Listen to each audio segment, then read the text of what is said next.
Let us jump right into this video and let's talk about the San Francisco Giants. Uh, their corner infielders, Evan Longoria and Brandon Belt, are going to start the season in the injured list. Longoria has a right oblique strain, and Brandon Belt has a sore right heel. Uh, Giants, really they weren't in a playoff spot. They were going to probably be around last in the division, maybe fourth at best, I would imagine. Considering the Padres are getting better, Rockies, they got younger talent and better talent than the Giants. Diamondbacks are looking pretty good. Dodgers are going to be first in that division anyway. So at this point, just get these guys healthy, and it's early in the season. You don't want to rush them. So that'll probably mean I would not be surprised if Paulo Sandoval starts off at third base for Longoria, and maybe Wilmer Flores at first, or maybe Slater, who had, I believe, 5 RBIs yesterday, might start at first. That might sway Kapler in deciding, I'm going to start Slater instead of Flores, which we'll see how that goes come opening day, which is in a couple days, I believe. And sticking on the injured list news, Hunter Dozier for the Kansas City Royals is going to be out for a while. He's tested positive for COVID-19, which really sucks for the Royals because Hunter Dozier it was him and Jorge Soler were the two breakout stars last season. And for a third baseman outfielder that Dozier is, hitting 10 triples is pretty good. And they drafted Dozier pretty high. They drafted him eighth pick in the first round. So they have high hopes for him. He looked really good last season when he played. And this just sucks for the Royals because they're in the same boat as the Giants. They're not looking. They're preparing for the future. They're not playing for now. And Dozier is a key part in that future. And now he's hurt for this season. It doesn't look good for the Royals. Especially you got a new manager in Matheny. It's all new wheels on the car at this point. And just trying to see what works and just buying time for the kids in the minors and these kids to mature and produce in the big leagues and get called up and play like the Royals know that they can.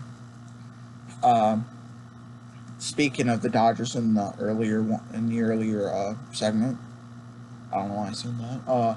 Jake McGee goes to the Dodgers. It's a good move by the Dodgers. They needed bullpen help. They're getting guys. They're getting big name guys. You got Blake Trinan last year, Joe Kelly, Jake McGee now, and McGee He didn't do great last year.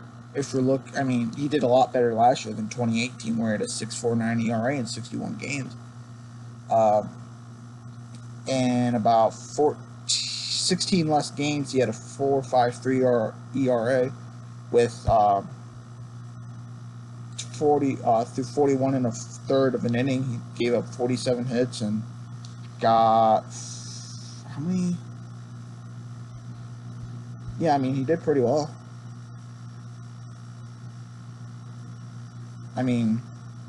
Or that might be holds. That's holds. If I'm not mistaken.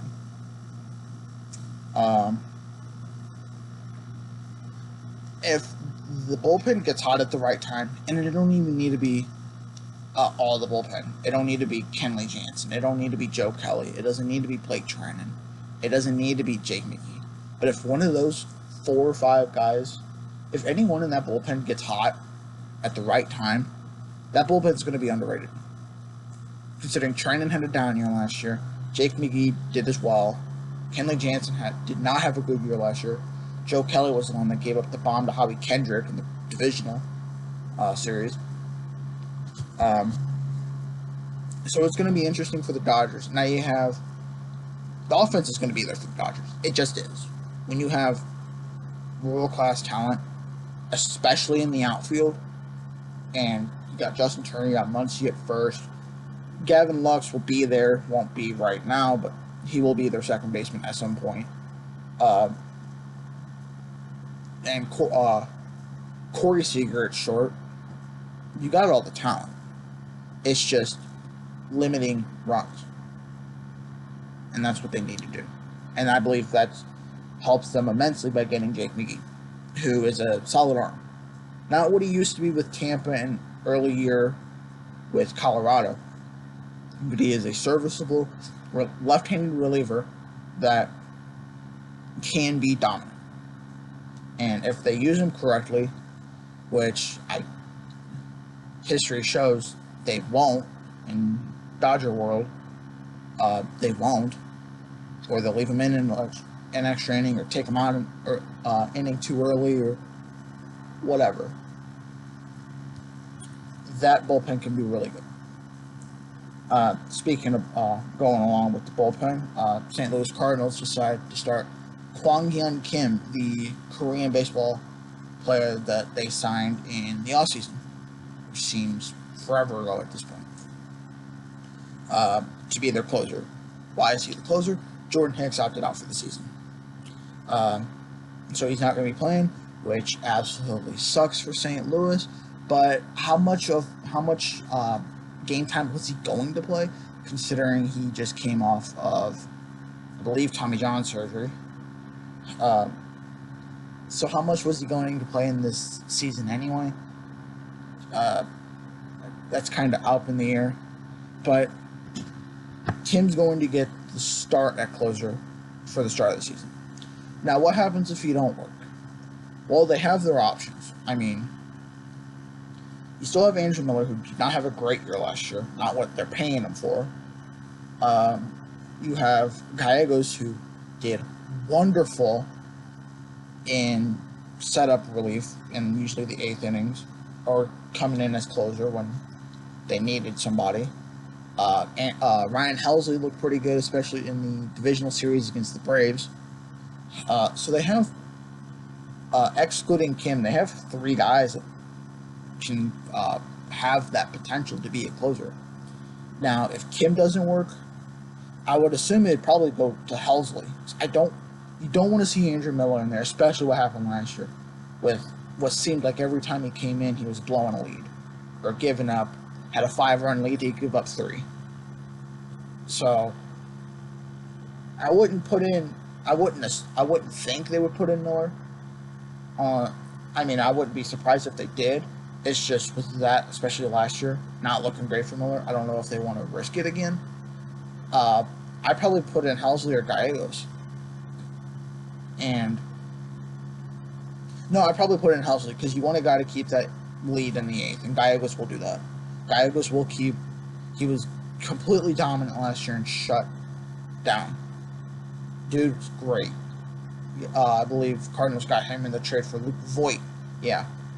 Which, that trade looks good for both sides at this point. So yeah, I hope Kim does well in St. Louis. Hope he does really good. Well, I think he'll be the closers throughout the entire season. Probably not. I hope he is, but I don't think he will be, because he's got to get adjusted to the major league game, the American game, and that has either worked really well or really bad. Usually in the first season, it works pretty good. So we'll see what happens throughout this 60-game season. Now, last thing I want to talk about in this video is a hot-button topic, especially in the National Football League. But now it's starting to seep its way into the baseball game with the San Francisco Giants, with players of the Giants, staff of the Giants, and staff and players of the Reds, notably Joey Votto and Amir Garrett, kneeling during the national anthem. Now, for me, I don't care if you kneel or not. That was... How do I want to say this? I don't have a problem with people that do it. The soldiers that died for the values of the flag that it stands for, gave you the right to protest however you want. And it's a peaceful protest. It's not hurting anybody. What I can't stand are the people that are saying, especially what's going on in the world right now in the U.S., with these protests that have turned violent. You have people saying, oh, hey, well, if you would just do it peacefully, we wouldn't have a problem.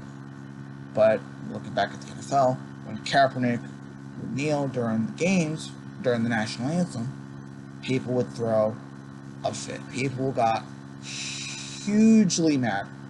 People were boycott the NFL. I'll never watch an NFL game. I'll never buy anything from this company ever again. And there will be people that say that about the MLB. I believe yesterday, people were threatening to boycott Major League Baseball. Which, good luck on that, really.